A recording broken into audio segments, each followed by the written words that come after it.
Alors notre analyse chez Pizza Cosy, elle est simple, c'est que la restauration traditionnelle affiche moins 40% sur l'automne. Chez Pizza Cosy, on fait plus 25% à périmètre constant. Forcément, la restauration traditionnelle est impactée par le confinement, par le couvre-feu. Nous, ça nous permet de rester ouvert et donc forcément, on augmente notre chiffre d'affaires. On a développé en plus, pendant la première période du confinement, une Dark Kitchen. Une Dark Kitchen, en fait, qui permet de créer une deuxième marque avec des produits qu'on utilise chez Pizza Cosy, un restaurant virtuel, en fait, en exclusivité avec Uber Eats, ce qui va augmenter le chiffre d'affaires d'un magasin sans lui imputer des charges fixes autres. Bien évidemment, cette crise nous a incité à communiquer de façon complètement différente. On ne pouvait plus se voir en physique avec nos franchisés. On a mis pas mal de webinaires en place. L'objectif était de leur parler à distance, mais toujours de se concerter de façon hebdomadaire. Il fallait prendre la tendance en fait chez eux, chez nous. On s'est posé beaucoup de questions.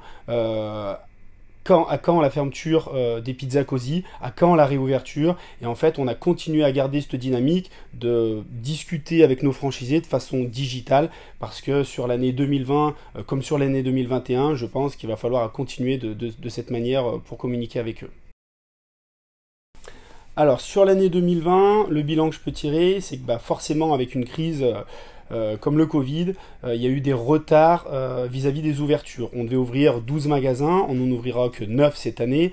9 parce qu'il y a eu des retards de financement, il y a eu des retards de travaux, il y a eu pas mal de choses qui ont fait que voilà, les ouvertures vont se décaler sur le mois de janvier 2021. Néanmoins, on les a pas perdus, on les a juste repoussés, et en plus de ça, le confinement nous a augmenté le nombre de candidatures à la franchise, parce que des sociétés ou des cadres en reconversion partent, ils viennent nous voir, des restaurateurs qui travaillent de façon traditionnelle se disent est-ce qu'il ne faut pas que je maxe sur un concept un peu plus comment dire, un peu plus rapide, comme la pizza, comme le burger, peut-être comme d'autres aussi, comme d'autres concepts, mais c'est vrai qu'en fait on trouve des restaurateurs qui veulent changer de métier, et on trouve des cadres en reconversion, et puis aussi des personnes qui veulent vivre en réseau, parce que c'est vrai que quand on est un indépendant, la crise on la supporte peut-être moins facilement que quand on est en réseau.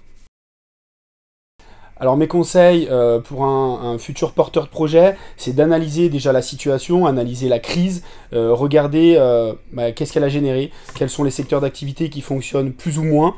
Je vais prêcher pour ma paroisse, forcément chez Pizza Cosy on est sur de l'emporter et de la livraison, et sur un secteur alimentaire, donc on restera toujours ouvert, on fonctionnera toujours, et si les restaurants sont fermés, forcément on augmentera notre chiffre d'affaires. Donc je leur dirais de partir sur un secteur, sur la restauration rapide, et analyser les secteurs qui ont de l'avenir.